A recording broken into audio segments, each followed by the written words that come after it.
Hello everyone, আসসালামু আলাইকুম। আজকে খুব সহজভাবে মূলার রেসিপি তৈরি করে দেখাবো।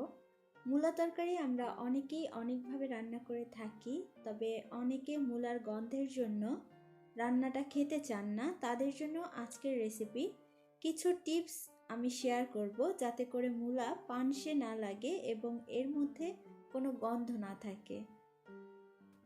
প্রথমেই একটা হাঁড়িতে আমি পর্যাপ্ত পরিমাণ পানি ফুটিয়ে নিয়েছি।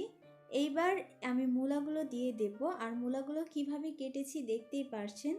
আমি আজকে 1 কেজি পরিমাণ মূলা এখানে রান্না করে দেখাবো। এখন সবগুলো মূলা দিয়ে দিচ্ছি। মূলাগুলো অবশ্যই ধুয়ে পরিষ্কার করে নিতে হবে। মূলাগুলো দেওয়া হয়ে গেলে 1 মিনিটের জন্য সিদ্ধ করে তারপর একটা ঝুড়িতে বা ছাঁকনিতে পানিটা ঝরিয়ে নিতে হবে। এই কাজটা করার ফলে মূলা থেকে গন্ধটা চলে যাবে। এইবার একটা হাঁড়িতে আমি 2 টেবিল চামচের মতো তেল ব্যবহার করছি। এবার এর মধ্যে দিয়ে দেব আমি 3টা মিডিয়াম সাইজের পেঁয়াজ কুচি, দিয়ে দিচ্ছি পরিমাণ মতো কাঁচামরিচ ফালি।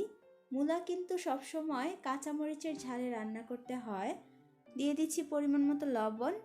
আপনাদের ঝালের পরিমাণ বুঝে এখানে কাঁচামরিচটা ব্যবহার করবেন, কারণ আমরা কিন্তু গুঁড়ামরিচ খুবই কম ব্যবহার করব। এইবার পেঁয়াজটাকে হালকা করে ভেজে নিয়েছি। এখন দিয়ে দিচ্ছি চিংড়ি মাছ। আপনারা চাইলে অন্য যে কোনো মাছ দিয়ে এই রান্নাটা করতে পারেন।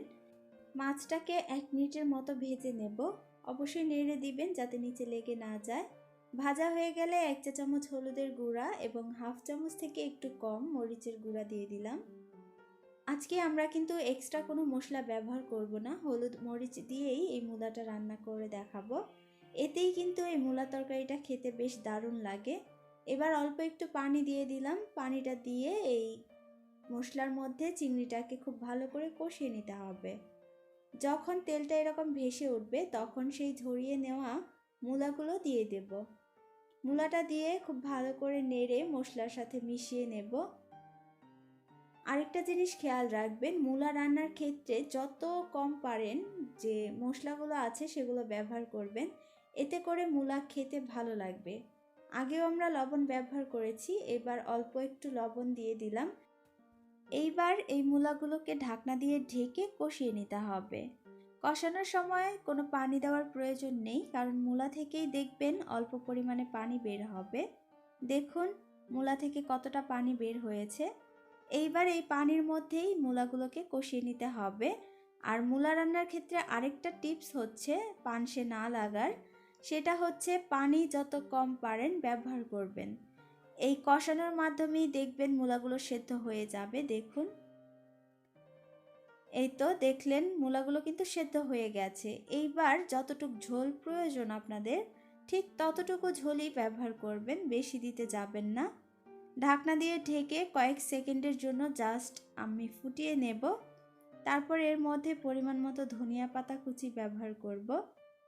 ধনিয়া পাতাটা দেওয়া হয়ে গেলে নেড়ে তারপর কিছুক্ষণের জন্য, মানে 1 মিনিটের জন্য এটাকে ফুটিয়ে নিলেই কিন্তু আমাদের মূলা রান্নাটা একদম কমপ্লিট হয়ে যাবে। এইভাবে একদিন অবশ্যই মূলা রান্না করে দেখবেন, ভীষণ ভালো লাগে খেতে। কম সময়ে এবং ঝটপট মূলাটা রান্না করা যায়। আশা করছি আজকের রেসিপিও আপনাদের কাছে অনেক ভালো লাগবে। বাসায় রান্না করলে অবশ্যই কমেন্ট করে জানাবেন কেমন হলো। আপনার বন্ধুদের মাঝে শেয়ার করার অনুরোধ রইল। সবাই খুব বেশি ভালো থাকবেন, সুস্থ থাকবেন। আল্লাহ হাফেজ।